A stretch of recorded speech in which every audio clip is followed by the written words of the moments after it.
El juez Ruth de la Audiencia Nacional acusa a José Luis Rodríguez Neri de crear una trama empresarial parasitaria para desviar fondos de la SGAE y ha decidido su ingreso en prisión eludible bajo fianza de 300.000 euros. En estas imágenes le vemos durante su detención y el registro en la SGAE, la filial en Internet de la Sociedad General de Autores que dirigió.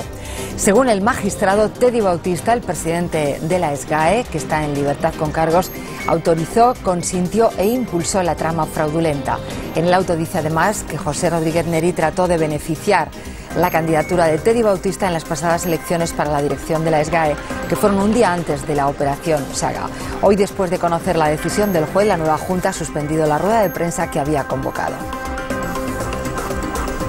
Lo lógico es que la Junta Directiva lo estudie, lo procese y una vez hecho esto, pues volveremos a convocar esta rueda de prensa para comunicarles lo que esta Junta Directiva opina. Hola, buenas tardes. Enseguida nos vamos en directo a la SGAE para conocer la última hora. Escucharemos también la opinión de los políticos sobre este asunto. Entre las imágenes del día destaca la del presidente de Venezuela, que reapareció anoche en Caracas después de permanecer un mes en Cuba, donde le han operado de un cáncer. Y para ese primer discurso, después de su regreso por sorpresa, Hugo Chávez ha elegido el balcón del pueblo del Palacio de Miraflores, donde celebra sus victorias electorales habitualmente. Ha durado 40 minutos y ha sido uno de los discursos más cortos de su historia. El presidente venezolano ha interrumpido su convalecencia en Cuba para llenar el vacío de autoridad, de poder en el país y acallar los rumores provocados por la falta de información sobre su enfermedad. Ha contado que se está sometiendo a una nueva fase de tratamiento y, aunque se ha mostrado confiado en el futuro, también ha dicho que la batalla todavía no está ganada. Que nadie vaya a creer que ya mi presencia aquí, este día 4 de julio, significa que ganamos la batalla. Hay además estas otras noticias destacadas. España reclamará unos 80 millones de euros a la Unión Europea por el impacto de la llamada crisis del pepino. Lo ha dicho la ministra Rosa Aguilar en la presentación del proyecto de ley para mejorar las relaciones comerciales entre productores de alimentos, distribuidores y fabricantes. Segundo día del debate de investidura del candidato del PP a la presidencia de Extremadura, José Antonio Monago. El portavoz de Izquierda Unida asegura que su abstención, que permitirá gobernar a Monago, no es un cheque en blanco al PP. Fernández Vara le advierte que si no ha querido que gobiernen los socialistas, no cuente con ellos para hacer una oposición conjunta. Christine Lagarde se convierte hoy en la primera mujer que dirige el Fondo Monetario Internacional. La exministra francesa de Economía sustituye al también francés Dominique Strauss-Kahn, que ha sido denunciado hoy por una periodista que le acusa de intentar violarla hace 8 años. Asociaciones de mujeres y clínicas acreditadas para realizar abortos denuncian grandes desigualdades entre comunidades autónomas en la aplicación de la Ley de Interrupción del Embarazo, que cumple ahora un año. Organizaciones antiabortistas recogen firmas para pedir su derogación. Y en los deportes, una de las noticias destacadas es que el Real Madrid ha conseguido ya a uno de los jugadores que quería para la próxima temporada. Hola, Jesús. Hola, ¿qué tal? Buenas tardes. Sí, se cierra así uno de los capítulos de fichajes de este verano, pero todavía quedan otros muchos abiertos, claro. El portugués Coentrao ya es nuevo jugador madridista. El defensa dejó ayer la concentración del Benfica y esta mañana ha estado en el Bernabéu con su representante y después ha pasado reconocimiento médico. Por su parte, el Barça renueva a Pedro hasta 2016 y le sube a 150 millones la cláusula de rescisión. Locura colectiva en Belgrado para homenajear a Novak Djokovic. El reciente vencedor de Wimbledon y nuevo número 1 del tenis mundial respondió a la multitud con una actuación musical improvisada en el propio ayuntamiento de la capital serbia.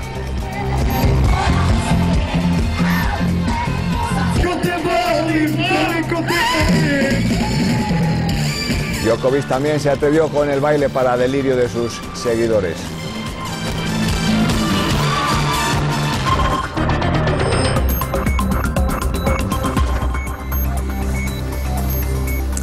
La Sociedad General de Autores guarda silencio después de las decisiones tomadas por la Audiencia Nacional contra algunos de sus principales responsables en relación con un supuesto desvío de fondos.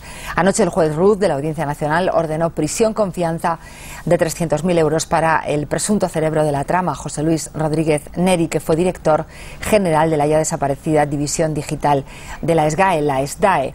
Esta mañana estaba prevista una rueda de prensa, pero Ana Romero finalmente se ha suspendido. Así es, en medio de una enorme expectación por saber lo que opinaba la Junta Directiva recién salida de las elecciones sobre el auto del juez Ruth, nos hemos quedado a la espera de esas palabras. Nos han emplazado para las 5 de la tarde en una rueda de prensa en la que se espera que abren, entre otros, Caco Senante, Víctor Manuel o Imanol Uribe. Quizás en esa rueda de prensa se desvele si, como apuntan algunos rumores, Teddy Bautista podría dimitir. De todas formas, como explicabas, ayer el juez Ruth decidió dejar en prisión bajo fianza de 300.000 euros al presunto cerebro de la trama, José Luis Rodríguez Neri, y también enviaba a prisión bajo fianza de 150.000 euros a Rafael Ramos, otro de los implicados en esa trama de desvío de dinero. Se habla ya de 5 millones de euros que se podrían haber desviado. También dejaba claro en su auto el juez que Teddy Bautista, el presidente de la SGAE, no solamente conocía la trama, sino que la habría autorizado, consentido e incluso impulsado. En esta cárcel de Soto del Real comparten celda José Luis Rodríguez Neri, director general de la SDAE, y Rafael Ramos, vinculado a la empresa que está en la cúspide del entramado. Están en el módulo de ingresos, aunque a lo largo del día los pasarán también juntos al de vida ordinaria. Son los únicos que están en prisión y seguirán allí si no pagan las fianzas que les puso el juez. Anoche Pablo Ruz se marchaba tarde de la Audiencia Nacional.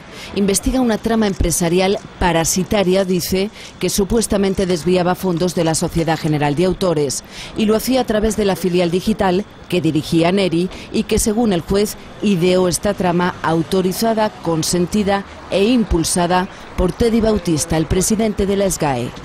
En la cúspide de ese entramado está la empresa Microgénesis, controlada por familiares y amigos de Neri.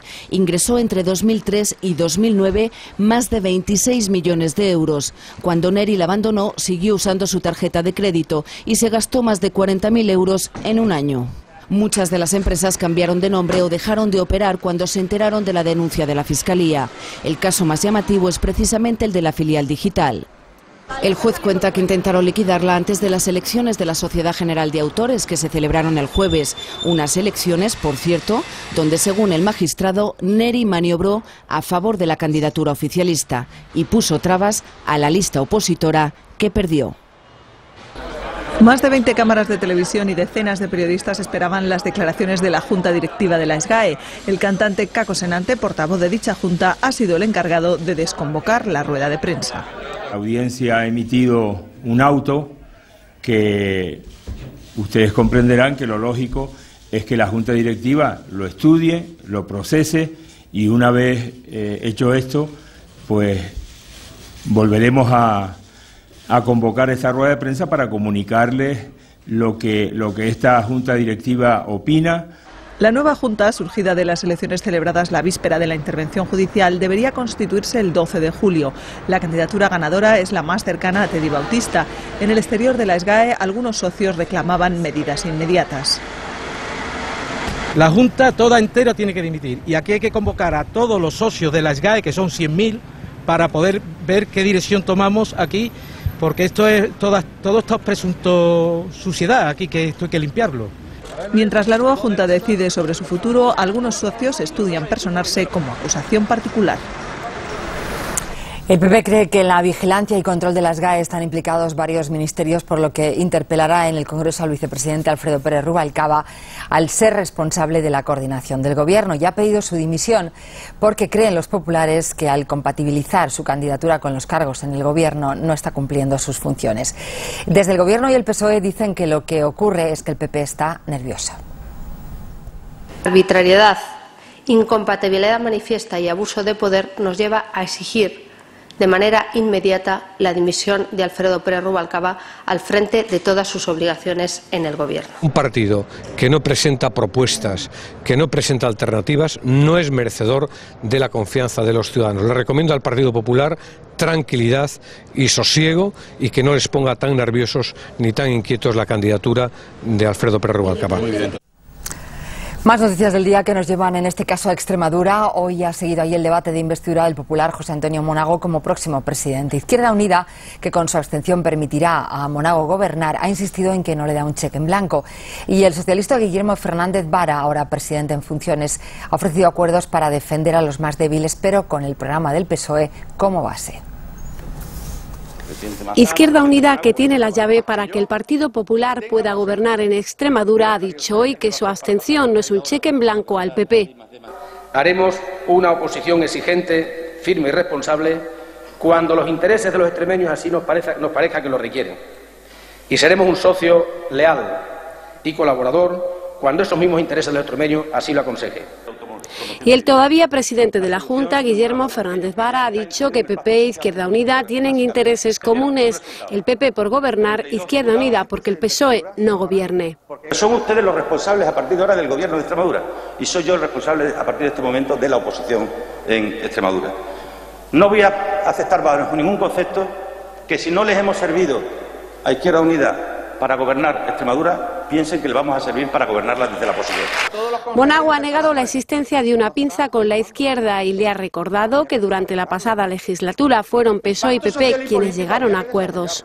Si usted y yo estábamos de acuerdo, entre otras cosas, en la ley de educación y no estaba de acuerdo Izquierda Unida, ¿por qué se habla con tanta ligereza de la pinza si en todo caso la pinza la hacíamos usted y yo en interés general del pueblo extremeño?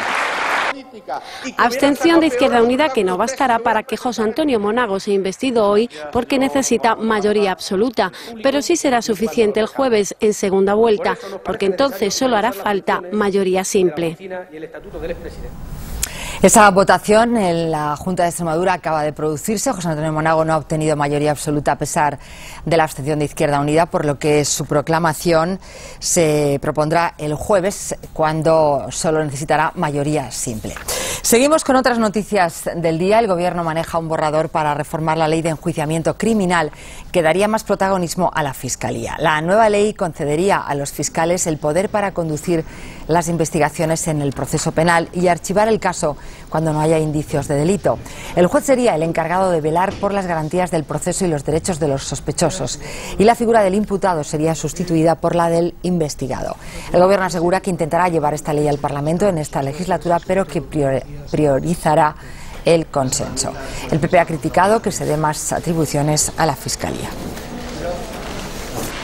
Una Fiscalía cuyo fiscal general es elegido por el Gobierno y que está organizada bajo una dependencia jerárquica de todos los fiscales, a nuestro juicio no es la mejor fórmula para garantizar la independencia en esas investigaciones criminales. Todavía no es un anteproyecto de ley, por tanto tenemos un trecho de perfilar ese documento de trabajo, pero en líneas generales responde al establecimiento en nuestro país de un proceso penal similar al que existe en otras democracias avanzadas. Ponemos por delante a cualquier tipo de preferencia la búsqueda del consenso y del acuerdo. En Lizarza, en Guipúzcoa, el ayuntamiento donde gobierna Bildu ha convocado un referéndum entre los vecinos para decidir si izan la bandera española en la fachada del ayuntamiento. El nuevo alcalde retiró la enseña nada más tomar posesión de su cargo, pero la delegación de gobierno le envió una carta con un requerimiento oficial para que la repusiera. Bildu ha convocado este jueves a los vecinos de Lizarza para que decidan si obedecen la orden o no. El PP ya ha pedido al gobierno central que haga cumplir la ley. Más noticias. El consejero delegado del Banco Santander, Alfredo Sáenz, ha declarado esta mañana en los juzgados de Madrid por su gestión del Fondo de Inversiones Inmobiliarias Banif. Él y otros 3 directivos del banco están imputados por presuntos delitos de estafa, apropiación indebida, maquinación para alterar la libre formación de precios en el mercado y publicidad engañosa. La jueza abrió el caso después de la querella que presentaron parte de los 43.000 afectados, que aunque recuperaron 2 años después su dinero, piden que se aclaren las posibles irregularidades. Y hablamos ahora de la opinión con la que han acogido los alcaldes el acuerdo del Consejo de Ministros que prevé que para reducir la morosidad el Instituto de Crédito Oficial ofrezca créditos que los ayuntamientos podrán devolver en 3 años. El dinero servirá para pagar las facturas que los consistorios deben a autónomos y pymes. 3.400 millones de euros para pagar las facturas que los ayuntamientos tienen pendientes con empresas de menos de 250 trabajadores. La medida no gusta a todos los alcaldes. Lo que necesitamos de todas maneras todos los ayuntamientos no son parches, ¿eh? Lo que necesitan los ayuntamientos es un nuevo sistema de financiación local. Eso es pan para hoy y hambre para mañana. Son créditos que luego hay que devolverlos como no puede ser de otra manera. Lo que vaya encaminado a evitar que estas pequeñas empresas tengan problemas o incluso puedan cerrar debido a esta circunstancia, yo creo que es positivo para reactivar la economía. Los créditos los ofrecerá directamente el ICO hasta un máximo del 25% del importe anual que cada municipio recibe del Estado. Una medida que aplauden autónomos y pymes, aunque con cautela. Tenemos nuestras dudas. Por un lado, si va a haber discrecionalidad, se va a tratar a todo el mundo por igual, se va a favorecer a determinados pymes, autónomos. Los ayuntamientos tendrán 3 años para devolver el dinero. De no hacerlo, se les descontará de lo que el Estado les anticipa para hacer frente a sus pagos. Si el ayuntamiento pide este crédito, va a tener que devolverlo en 3 años y luego se le va a retener, de lo contrario. Evidentemente habrá ayuntamientos que posiblemente ante el riesgo de no poder devolver el crédito, ni siquiera lo pidan. Autónomos y empresas calculan que las administraciones públicas les deben cerca de 30.000 millones de euros. Casi el 80% de esas facturas son de ayuntamientos. Uno de los datos del día es la confianza de los consumidores, que ha subido en junio por tercer mes consecutivo. Ese índice está ahora en cerca de 75 puntos, son 9 más que hace un año. Según el ICO, el Instituto de Crédito Oficial, los consumidores están percibiendo que la recuperación económica es lenta pero efectiva. También pronostica que el consumo privado se irá recuperando, aunque a ritmo muy moderado. La policía ha desalojado en las últimas horas a varios grupos del movimiento 15M que aún continuaban acampados en algunas plazas de España. El desalojo más violento se produjo en Palma de Mallorca. La policía y los jóvenes se enfrentaron, hay 2 detenidos y varios heridos, entre ellos 3 policías. Donde no ha habido ningún incidente ha sido en Valencia. La plaza del ayuntamiento ha amanecido hoy con este aspecto, sin rastro de los indignados ni de las tiendas de campaña. Y en Gran Canaria el campamento se levantó ayer, pero algunos jóvenes han vuelto hoy a pasar la noche allí. Y en el caso Gürtel ya hay fecha para la audiencia preliminar por la causa de los trajes, en la que están imputados Francisco Camps y otros altos cargos de la Generalitat Valenciana. Será el martes que viene, es el paso previo a que se decida si hay juicio oral. Francisco Camps no irá porque solo es necesario que estén los abogados. Además, el Tribunal Superior de Justicia de Valencia ha confirmado que separa este caso del que investiga una posible financiación ilegal del PP en la Comunidad Valenciana.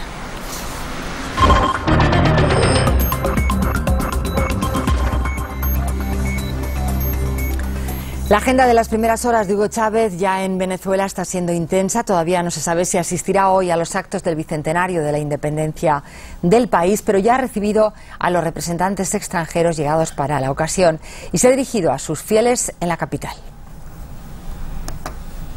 Militar y boina roja. Chávez ha vuelto como presidente, pero también como comandante. Sobran muestras aquí de la fidelidad a Hugo Chávez. Miles de personas entregadas en el balcón del pueblo del Palacio de Miraflores. Chávez les deja claro que sigue luchando contra el cáncer. Que nadie vaya a creer que ya mi presencia aquí, este día 4 de julio, significa que ganamos la batalla. Pero llega con fuerzas renovadas y por eso no vacila un instante. Esta batalla también la ganaremos. Chávez sigue un minucioso tratamiento médico y fueron los médicos quienes limitaron su mensaje a media hora y al principio fue comprensivo con esa orden. No debo estar aquí mucho tiempo, ustedes saben. Pero el tiempo se le vino encima y pidió más. 2 minutos, pido más. Al final Chávez habló 40 minutos, probablemente el discurso en público más corto de su vida. Le dio las gracias a Fidel Castro y al pueblo cubano y recalcó su amor por la fiesta de la independencia. No podía faltar a la fiesta bicentenaria de la vida de la patria. Eso sí, no aclaró si acudirá al acto central de esa fiesta, el desfile militar que recorrerá este martes las calles de Caracas. El balcón del pueblo ha sido el lugar donde Chávez ha celebrado todos sus triunfos electorales, un lugar muy simbólico donde el chavismo ha celebrado su regreso como la mayor de las victorias del presidente. Hay polémica en Italia porque en el plan de ajuste económico se incluye una norma que beneficiará a los intereses empresariales de Silvio Berlusconi. Permitiría a su grupo Fininvest posponer el pago de entre 500 y 750 millones de euros de una de sus causas pendientes. Para la oposición se trata de un nuevo traje a medida para el primer ministro. Desvergonzado, inconstitucional e inmoral. Con adjetivos de este corte, oposición y magistratura han reaccionado al conocer que en el plan de ajuste económico del gobierno italiano se ha colado una norma que permitiría a Berlusconi posponer el pago de 750 millones de euros al empresario Carlo De Benedetti por sobornar a un juez para obtener el control de la editorial Mondadori. La historia se remonta a los años 90. El tribunal consideró probado el soborno y condenó al abogado de Berlusconi a 1 año y medio de cárcel y a la empresa del primer ministro a resarcir económicamente a De Benedetti. La cantidad a pagar la estableció este juez, Raimondo Messiano, a quien las cámaras de un canal de Berlusconi siguieron en un polémico reportaje sobre su tiempo libre. Guardatelo seduto su una panchina. A punto de salir la sentencia en segunda instancia, que podría rebajar la cifra a 500 millones de euros, la nueva norma permitiría a la empresa de Berlusconi posponer el pago hasta que se pronunciara el Tribunal Supremo. La oposición considera escandaloso que dentro de un plan de ajuste de 47.000 millones de euros, que supondrá importantes sacrificios para los italianos, se cuele una norma que favorece los intereses empresariales del primer ministro. Según la prensa, no figuraba en el borrador inicial. Ahora está, junto al resto de las medidas, sobre la mesa del presidente de la República. Pero Giorgio Napolitano todavía no ha dicho si firmará o no. En Dinamarca, 50 agentes aduaneros trabajan desde hoy en las fronteras con Alemania y Suecia. Se pone en marcha de esta forma la suspensión del espacio Schengen de libre circulación de ciudadanos, ya que se harán controles de forma aleatoria y permanente. El gobierno liberal conservador danés sacó adelante esta propuesta en mayo, en medio de la polémica y gracias al apoyo de la ultraderecha. Después de un intenso debate por la llegada masiva de inmigrantes del norte de África, la Unión Europea aprobó hace 2 semanas modificar el Tratado de Schengen para permitir que se restablezcan fronteras internas de forma temporal. Y un tribunal de Holanda ha condenado al Estado holandés por la muerte de 3 musulmanes en la ciudad bosnia de Srebrenica en 1995. Con esta sentencia queda derogada otra del Tribunal de La Haya que eximía a Holanda de toda responsabilidad en la muerte de más de 8.000 civiles de Srebrenica. Esta ciudad de mayoría musulmana estaba bajo protección de los cascos azules holandeses cuando las tropas al mando del general serbo-bosnio Ratko Mladic cometieron la matanza. Precisamente ayer en La Haya comenzó el juicio por genocidio contra Mladic. La exministra de Economía francesa, Christine Lagarde, toma posesión hoy como directora gerente del Fondo Monetario Internacional. Lo hará en Washington. Nos vamos allí en directo para hablar con Lorenzo Milá. Lorenzo, será la primera mujer que se ponga al frente de este organismo internacional. Sí, Christine Lagarde, como tú decías, empieza hoy sus 5 años de mandato al frente del Fondo Monetario Internacional con una agenda realmente cargada de decisiones estratégicas complicadas. La prioridad número 1 de momento es ayudar a resolver la crisis griega, estabilizar la zona euro en general, pero a medio plazo probablemente también afrontar una reforma del Fondo Monetario Internacional y acomodar a las economías emergentes, China, India o Brasil, que están pidiendo más peso, más poder en la institución. Lagarde, una abogada de 55 años, 2 hijos, antigua campeona de natación sincronizada, es, como decíais, la primera mujer al frente del Fondo Monetario Internacional. También la primera directora gerente que no es economista, sino, como estamos diciendo, abogada. Ella debe estar ya acostumbrada a eso de romper barreras, porque hasta ahora ha sido la primera mujer ministra de Economía en Francia y en su día fue también la primera mujer presidenta de una prestigioso bufete de abogados aquí en Estados Unidos, donde ella ha desarrollado buena parte de su carrera. Gracias, Lorenzo. Lo que no acaban son los problemas para el anterior director del Fondo Monetario Internacional, Dominique Strauss-Kahn, en Francia. Una segunda denuncia por intento de violación vuelve a minar su imagen y sus posibilidades de resucitar políticamente. Hoy la envían y mañana la recibiría la Fiscalía. La denuncia de la periodista Tristan Banon contra Dominique Strauss-Kahn por intento de violación. Hechos a que se remontan al 2003 y que han llevado a los abogados de Strauss-Kahn a acusarle ahora de oportunista y a responder contra ella con otra denuncia por calumnias. Sin embargo, aún hay más. Banon insiste en que François Hollande, entonces líder socialista y actualmente favorito en las primarias, sabía de lo ocurrido. Él reconoce que la madre de Tristan Banon le contó que hubo un problema, pero era la justicia y no el partido quien podía solucionarlo. Banon, de quien sí ha recibido su apoyo, es del abogado de la acusación en Nueva York, un frente judicial que se perfilaría algo más favorable a Dominique Strauss-Kahn. Aunque la apuesta generalizada en Francia es que el exdirector del Fondo Monetario Internacional, aun declarándole inocente, no se embarcará en la carrera al Elíseo. Su imagen de presidenciable habría perdido la credibilidad necesaria, sobre todo entre el electorado femenino. Y seguimos en Francia porque el gobierno va a aumentar 1 año y medio el tiempo de cotización necesario para que los trabajadores cobren la pensión completa. Los franceses nacidos después de 1955 necesitarán 41 años y medio de cotización en lugar de los 40 actuales. La medida se anuncia unos días antes de que entre en vigor el aumento de la edad mínima de jubilación. En 2 años pasará de los 60 a los 62. En los dos casos, el gobierno asegura que se trata de preservar el equilibrio del sistema de pensiones.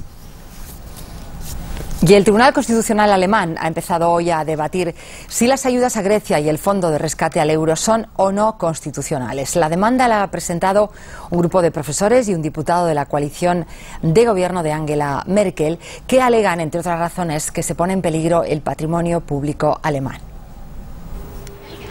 ¿Se puede llevar una moneda ante el Tribunal Constitucional? Sí, y no es la primera vez. De momento, el grupo de euroescépticos ha conseguido ya su primera victoria: que el Tribunal Constitucional alemán vea a puertas abiertas la demanda que presentaron hace más de un año contra las ayudas a Grecia y luego contra el Fondo Permanente de Rescate del Euro.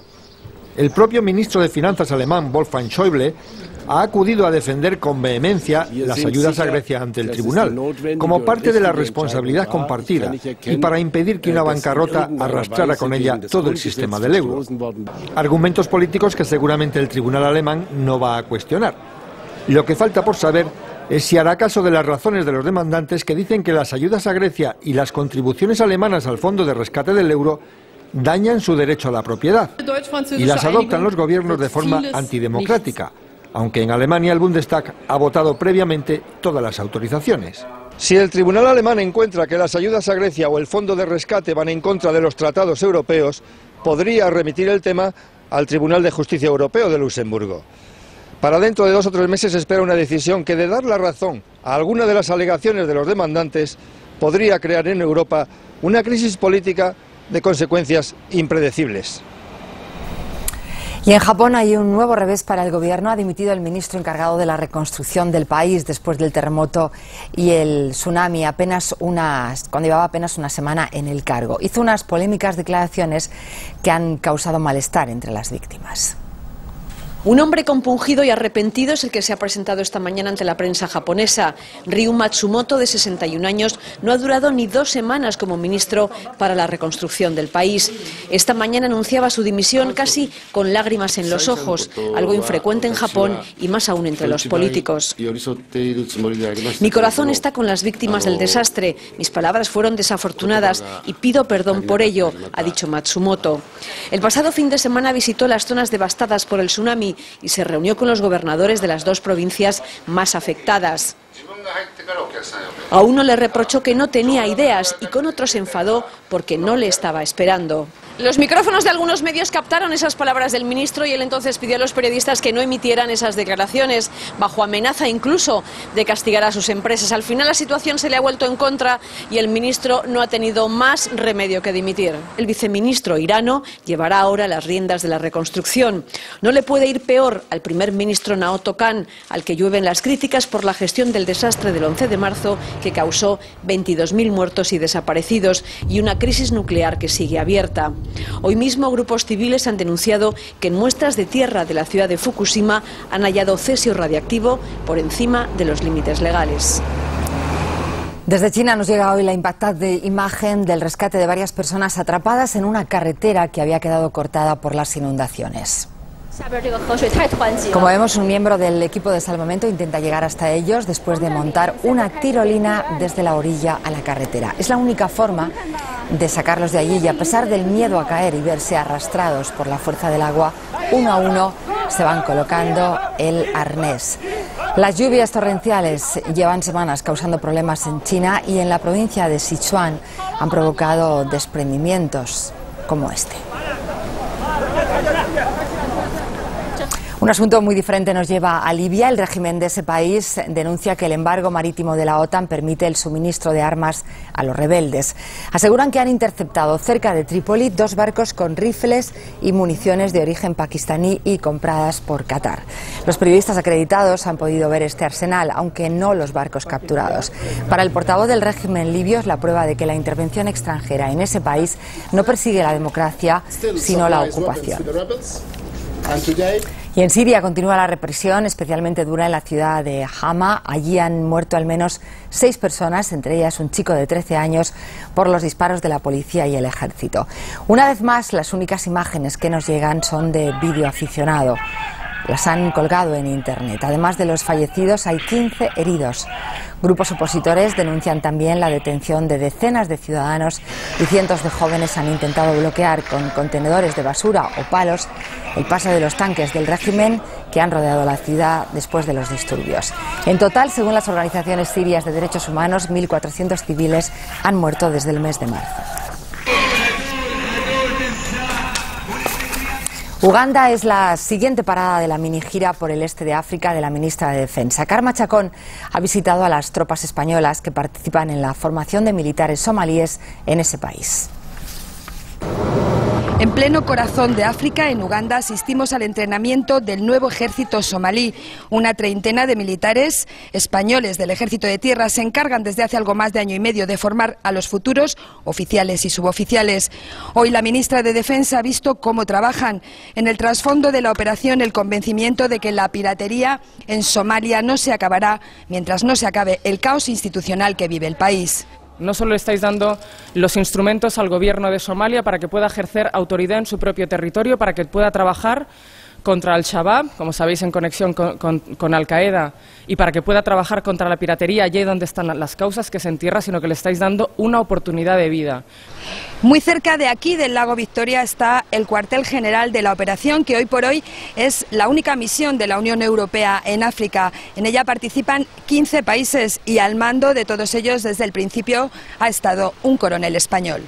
El poner en marcha una misión pues siempre es exigente desde el punto de vista de la infraestructura, de la preparación de los programas y ya en la parte de ejecución pues quizás la diferencia cultural. El pasado octubre acabaron su instrucción los primeros 900 nuevos militares, otros 1000 está previsto que acaben en agosto y con ello se acabará la misión, aunque la ministra ya ha dicho que España pedirá prorrogarla.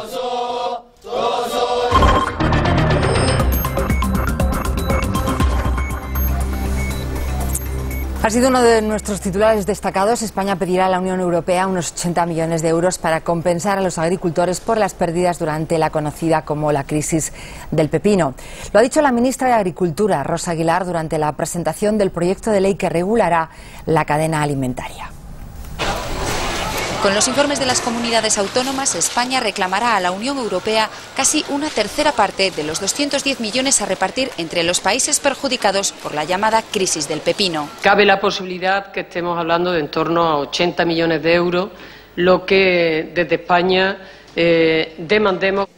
Rosa Aguilar también ha dado detalles del proyecto de ley para mejorar y reforzar las relaciones comerciales entre productores de alimentos, fabricantes y distribuidores.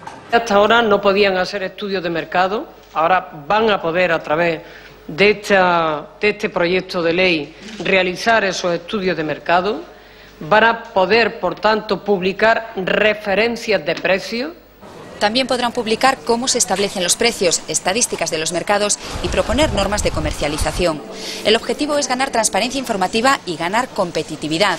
El proyecto contempla un código de buenas conductas de carácter voluntario y un órgano de control independiente. Se reequilibrarán las relaciones, que se eliminarán las prácticas comerciales que puedan resultar abusivas o que puedan producir competencia desleal entre los distintos operadores de la cadena. El proyecto se tramitará en el Parlamento con carácter urgente. Hablamos de un estudio de la Universidad estadounidense Johns Hopkins que relaciona el componente principal de un medicamento para dejar de fumar con el aumento de infartos. Pfizer, el fabricante, dice que los datos del estudio son estadísticamente poco relevantes. La Agencia del Medicamento de Estados Unidos va a revisar la seguridad del fármaco. Es el medicamento de la polémica. En España se le conoce como Champix, aunque fuera se comercializa como Chantix. Su componente es la vareniclina, una molécula que bloquea la absorción de nicotina y libera dopamina, el mismo neurotransmisor que se genera al fumar. La Universidad Johns Hopkins de Estados Unidos ha hecho un estudio basándose en 14 ensayos clínicos que se hicieron cuando el medicamento iba a salir a la luz.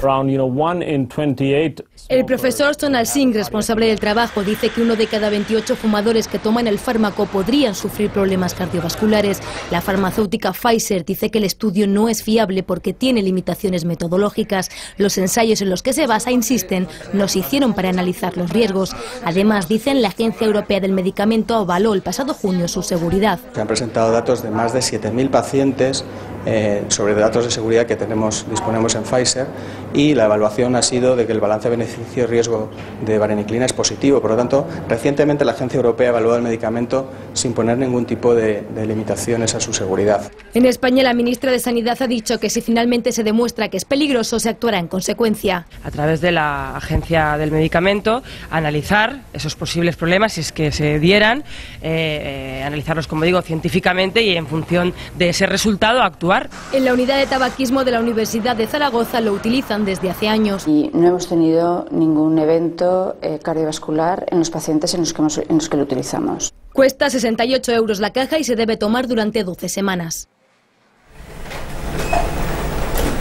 Un año después de la entrada en vigor de la última ley del aborto, asociaciones de mujeres y de clínicas acreditadas han denunciado que hay desigualdades en la aplicación de esa ley. Los mecanismos son diferentes en cada comunidad autónoma y eso provoca, según dicen, la vulneración de derechos de las mujeres. Aunque la ley es estatal, cada comunidad la aplica de manera diferente porque las competencias en sanidad están transferidas. Cada autonomía lo que ha hecho ha sido hacer una interpretación personal desde diferentes puntos de vista, que pueden ser desde políticos hasta organizativos, y por lo tanto no es lo mismo abortar en Asturias que en Murcia, o abortar en Castilla y León que en Valencia. Por ejemplo, para pagar la interrupción del embarazo. En Cataluña o Cantabria las mujeres adelantan el importe, unos 375 € de media, y esperan a que la administración se lo devuelva. El Servei Català de la Salud ha reembolsado este año 2,5 millones de euros a casi 7.000 mujeres. En cambio, en Madrid o Castilla-La Mancha son las clínicas las que adelantan el dinero.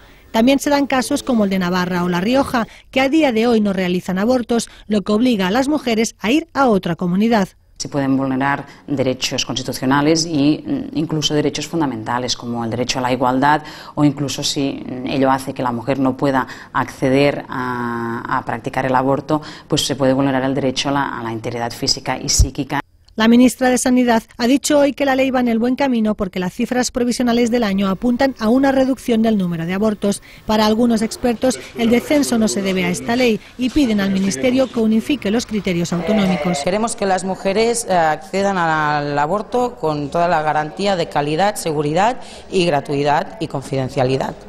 La organización Derecho a Vivir, por su parte, pide la derogación de la ley. Desde el domingo hay campamentos pro vida en un centenar de ciudades españolas. En el de la madrileña Plaza del Sol ya han recogido más de 5.000 firmas. Han detenido en Madrid a 10 personas a las que se relaciona con una banda criminal que se dedicaba a introducir hachís en España. La droga llegaba desde Marruecos en aviones que volaban a baja altura y de noche para esquivar los radares y evitar ser identificados. Una vez descargada, la mercancía se trasladaba a fincas privadas en vehículos todoterreno. En la operación han participado la Policía Nacional, la Guardia Civil y la Agencia Tributaria, que han intervenido 1 tonelada de hachís, además de 3 avionetas y 2 helicópteros. 7 de cada 10 familias mandan a sus hijos a campamentos de verano y en los últimos años la opción favorita de los padres son los que combinan juegos con idiomas, sobre todo con el inglés. España, Francia e Italia son los países europeos con menos conocimiento de este idioma y los padres son conscientes del peso que tiene esta lengua en el currículum.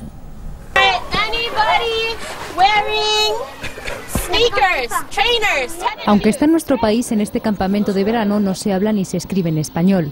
What food do you eat? And it's also a drink. La idea es mezclar pues actividades típicas de campamento, multiaventura, excursiones muy variadas en las que están los profesores de inglés, como te digo, durante todo el día con ellos y clases de inglés. Un método, dicen los profesores, infalible para aprender vocabulario. Nombres de animales, comidas y también sobre todo pues hablar un poco en general. Antes me acuerdo que no sabía algunas palabras y entonces ahora ya me doy cuenta que ya las sé. No hay más que oírlos. Hello, my name is George and I've got 11 years old.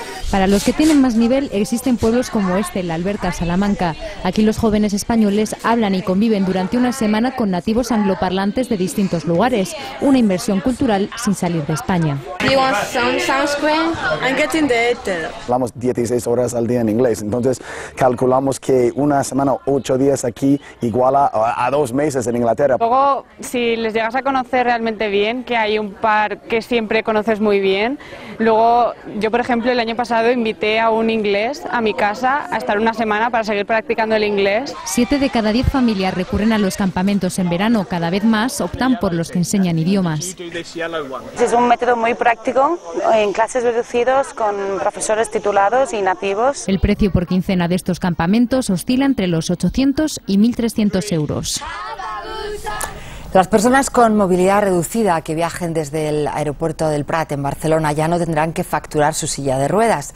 La Guardia Civil ha empezado a utilizar esta mañana unos nuevos dispositivos que permiten inspeccionar prótesis y sillas, aunque los pasajeros las estén usando.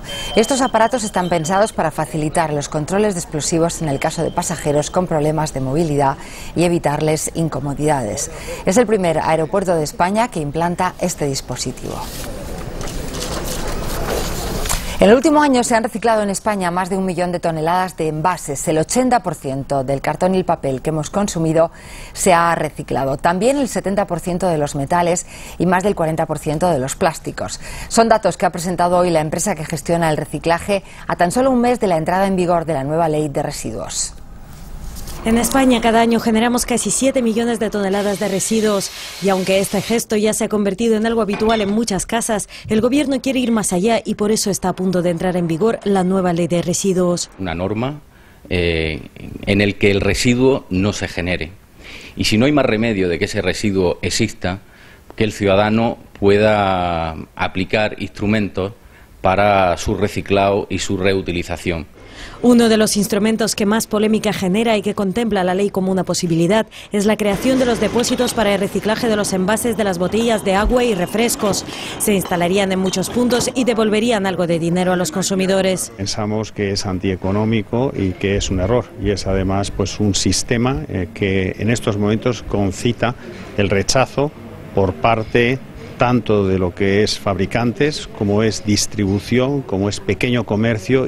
Desde el Gobierno se insiste que aún no está decidida la instalación de estas máquinas, aunque por ejemplo en Pamplona ya funciona este depósito que diariamente recoge 8.000 envases. Por cada 90 entregados, el consumidor recibe una entrada de cine gratuita. Hasta ahora, todo un éxito. Y el escritor Antonio Gala ha comunicado hoy que padece un cáncer de difícil extirpación. A través del diario El Mundo, el propio escritor y dramaturgo ha explicado que está recibiendo quimioterapia y radioterapia. El autor del manuscrito Carmesí y La Pasión Turca tiene 74 años y aquí le vemos en una de sus últimas apariciones públicas, en los premios Max de teatro de este año. Antonio Gala dice que intentará defraudar a la muerte y vencer al cáncer. Esperamos que lo consiga. ¿Qué serían capaces de hacer por una buena cantidad de dinero? Eso es lo que se plantean los protagonistas de Amigos, una comedia protagonizada por Ernesto Alteiro, Diego Martín y Alberto Lozano, con el mundo de las apuestas y de la televisión como escenario. 17 millones. 17 millones. 17 millones. Nos queda claro, 17 millones de euros son buen premio para una apuesta. Los jugadores Ernesto Alterio, Diego Martín y Alberto Lozano. Un hombre de éxito, un inmaduro de catálogo y un antihéroe. 3 amigos que ponen precio a su dignidad. Esta especie de circo en el que entran los tres, que hace que todo se revolucione y se despendole, pues a ellos tres terminará por darles un cierto orden, ¿no? Que la película te lleva por muchos caminos y momentos más tiernos, momentos más poéticos. No sé, yo creo que es una muy buena comedia. Yo quiero entrar en Gran Hermano. Lo que fuera un juego de niños consiste ahora en conseguir la máxima audiencia en televisión a cambio de mucho dinero. Para conseguirlo mentirán, expondrán su vida y caerán en el más absoluto ridículo. Por delante y por detrás. La gente se ha dado cuenta que era yo. Y lo que sí que le puse como requisito a Borja, que pudiera romper la casa de Gran Hermano. Literalmente, ¿no? Los directores Borja Manso y Marcos Cabota utilizan esta parodia del mundo de la televisión como telón de fondo para la historia. Es algo que nos riamos de nosotros mismos, ¿no? Consumimos ese programa y a la vez, pues yo qué sé, nos podemos reír de que lo consumimos, ¿no? Ellos han hecho pura comedia, sin mensajes ni moraleja, aunque al final... No, la amistad puede con todo. La verdadera. Amigos llega a nuestros cines este próximo viernes. No vengas aquí a chupar plano ahora, ¿eh? Podía haber sido un desfile de moda más de la Semana de Alta Costura de París, pero al ser el primero de la casa Dior sin John Galliano al frente de esa casa, la expectación, como era de esperar, ha sido máxima. Galliano, les recordamos, fue despedido por unos insultos antisemitas y la nueva colección no ha despertado demasiado entusiasmo entre la crítica. Revuelo a las puertas del Museo Rodin de París, estrellas, modelos y curiosidad. Mucha curiosidad por saber cuáles son las creaciones que la casa de modas propone para la próxima temporada otoño-invierno. Comienza el desfile y se desvelan las incógnitas con unos diseños más sobrios y menos teatrales que a los que nos acostumbró l'enfant terrible de Dior. La crítica especializada ya ha dicho que esta colección no tiene nada del brillo y la genialidad de Galliano. Llega el broche final y expectación para ver cómo hace el paseillo el creador de estas prendas, Bill Gaten, discretamente y en compañía de otra de las diseñadoras.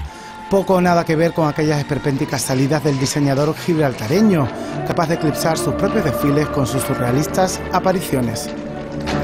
En cualquier caso, el presidente de la firma ya se ha apresurado a decir que Gaten solo ha diseñado la colección, que no es el nuevo director artístico. El pasado marzo vimos la última colección de Galliano y la primera sin él sobre el escenario.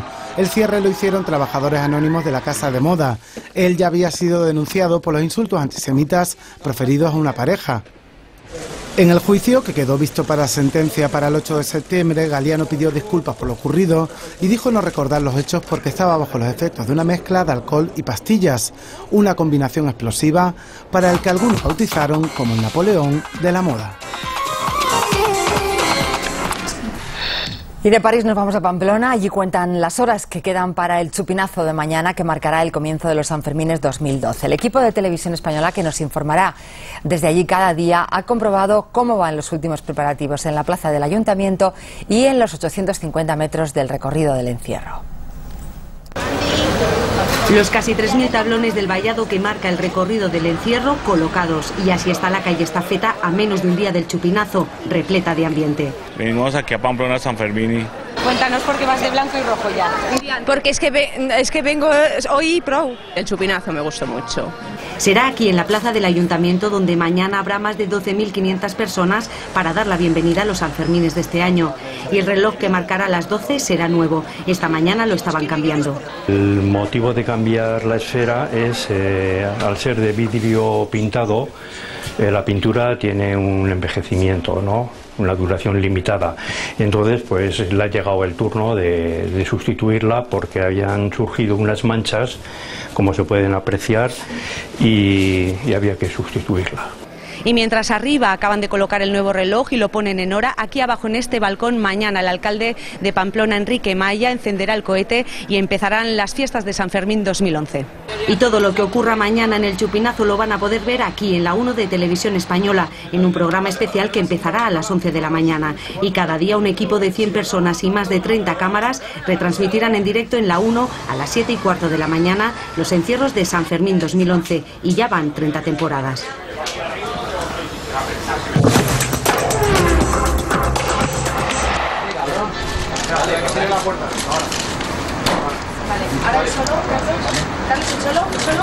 Fabio, ¿contento? Que en estos momentos entro en el coche de momento de perder el gol.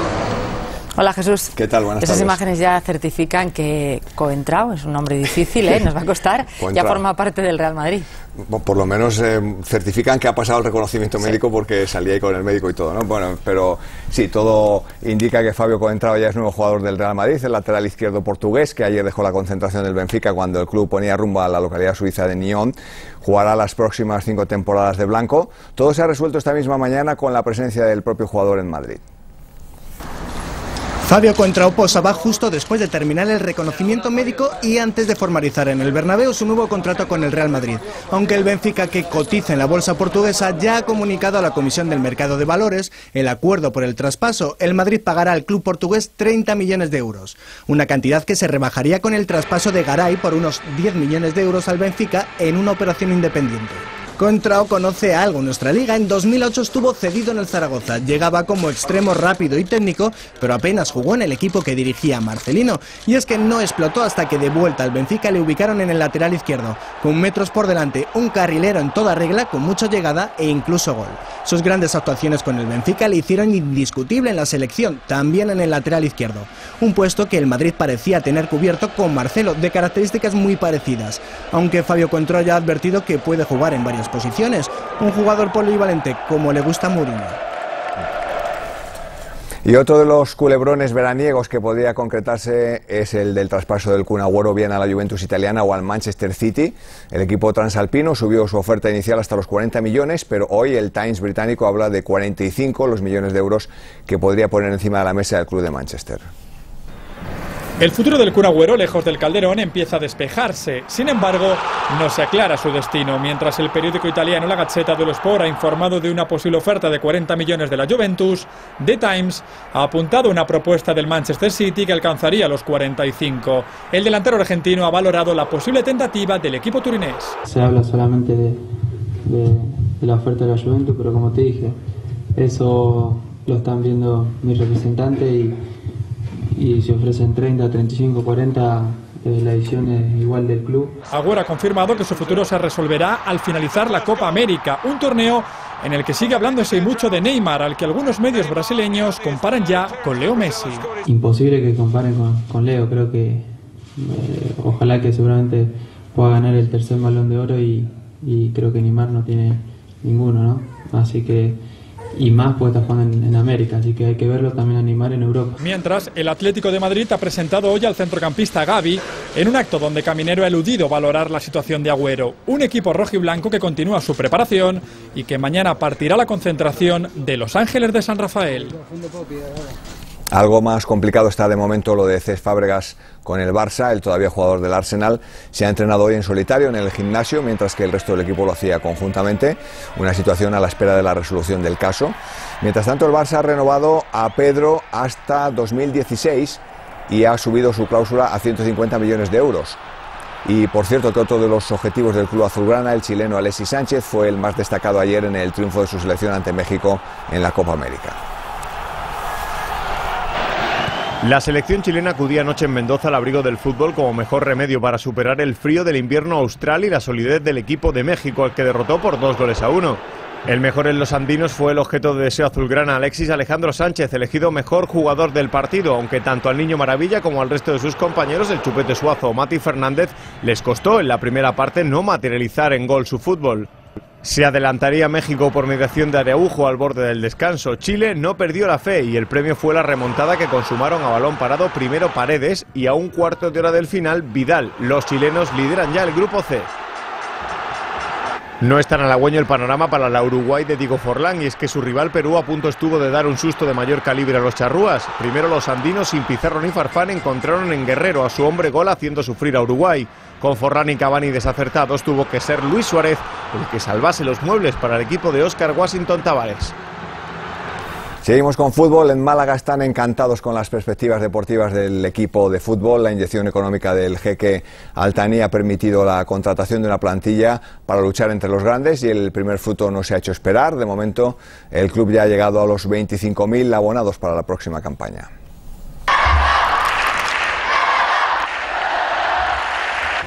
Es la Malagamanía, porque ahora en el club andaluz todo se hace a lo grande, desde el show que se monta en la presentación de cada jugador, con música y actuaciones en directo, a la respuesta enloquecida de los aficionados.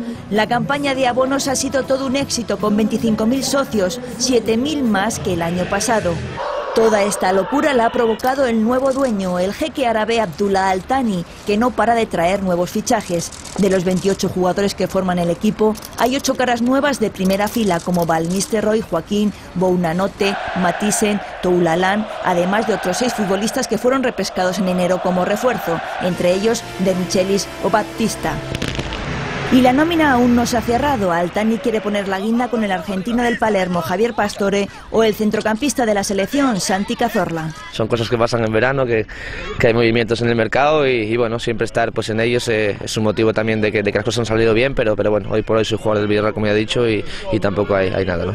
Gracias al catarí Manuel Pellegrini puede estar satisfecho porque el Málaga tendrá la mejor plantilla en sus 63 años de historia.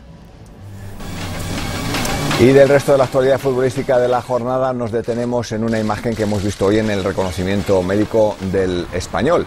Eso sí que es admiración por un ídolo. Maradona, mejor dicho, la cara de Maradona serigrafiada en el coche de Osvaldo, conducido en esta ocasión por Cristian Álvarez y con el lema Dios es argentino.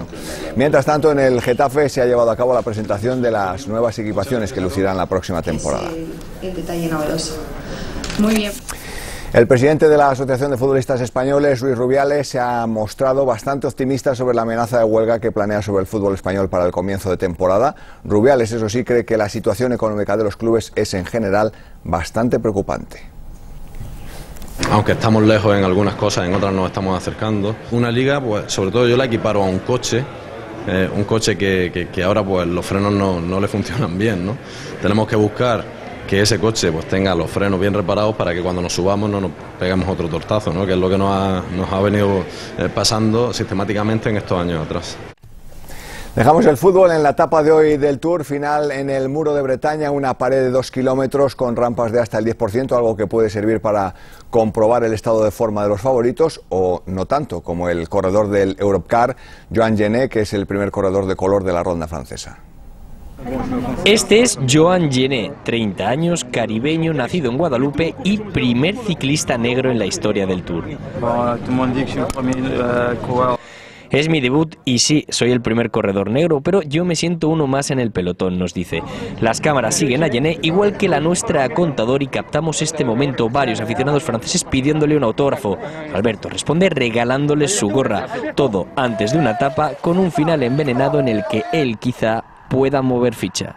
La clave de la etapa de hoy va a estar en los 2 últimos kilómetros finales, en el llamado Muro de la Bretaña, una pared con un desnivel del 10%, que por si fuera poco, espera al pelotón bajo la lluvia. El Muro de Bretaña es un repecho al final bastante duro, yo creo que le va ideal a Gilbert, puede que repita victoria otra vez, y bueno, estaremos por ahí a ver qué tal entramos en meta. El favorito es el belga Philippe Gilbert, que ya se lució en la primera etapa y que hoy estrena maillot de lunares en un día muy especial para él. Cumple 29 años. Veremos si los celebra en el podio. Locura colectiva en Belgrado, donde anoche fue recibido Novak Djokovic, el reciente vencedor del torneo de Wimbledon y el nuevo número 1 del tenis mundial a sus 24 años. No dudó en celebrar por todo lo alto junto a sus compatriotas la excelente temporada que está realizando. Djokovic habló e incluso cantó en el ayuntamiento de la capital serbia. Djokovic es el deportista del momento. Anoche decenas de miles de seguidores le recibieron en Belgrado como si de un héroe se tratara. Un baño de masas para celebrar que por primera vez un serbio sube a lo más alto del tenis mundial. Y como no había raquetas cerca, decidió coger el micrófono.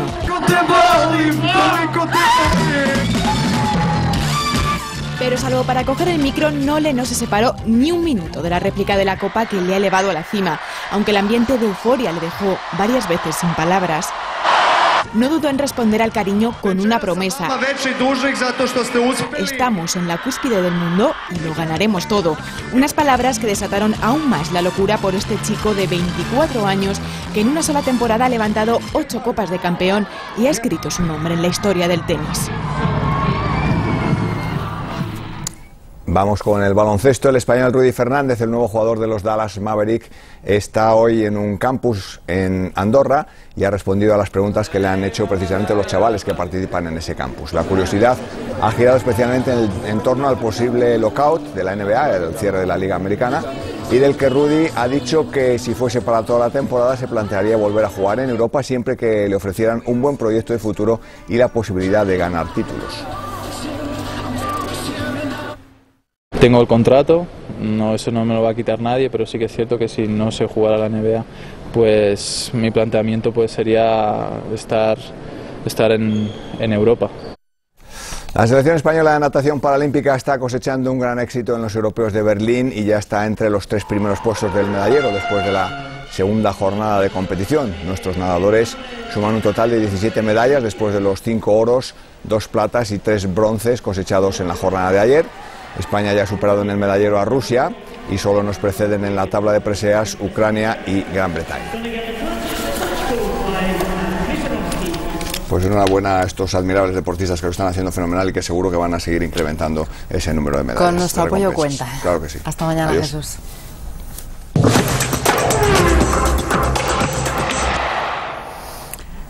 La cantante mexicana Lila Downs está de gira por España. Trae en la maleta algunas canciones nuevas de un trabajo llamado Pecados y Milagros que publicará en noviembre. Y también algún tema del musical como Agua, como Chocolate, inspirado en la obra de Laura Esquivel, que pronto estrenará en Washington y Broadway. Hoy es nuestra despedida. Hasta mañana. Y tú que te creías el rey de todo el mundo, y tú que nunca fuiste capaz de perdonar. Además de su hermosa voz y tantos proyectos, Lila ha traído a España lo que fue un deseo largamente buscado y esperado, un hijo de poco más de un año. Es el milagro al que se refieren sus canciones. He sido bendecida por encontrarme con un milagro del amor eterno hacia un ser humano, otro ser humano, ¿no? Y ha sido un privilegio y una etapa diferente y maravillosa. Niña, cuando yo muera, no llores. Hija de norteamericano y mexicana, licenciada en antropología y defensora de las culturas indígenas mexicanas, canta en su nuevo trabajo al milagro de la maternidad, pero también a realidades como la corrupción, la violencia o los abusos del poder, es decir, el pecado. Me pareció muy interesante el sentido de moralidad que sentimos los seres humanos de imponer sobre nuestra vida, sobre nuestros pasos. ¿A dónde está tu orgullo? ¿A dónde está el corazón? Mañana estará en Madrid en los veranos de la Villa y luego seguirá de gira en Santander y Murcia. Mendigas caridad. Sepa la reina verdad que si lo hubiera casualidad será tan fea, que van a tan fea, que se sube a un palo y luego se apea, pone su huevito, lo cacaraquea, se mete al hoyito, pa' que no la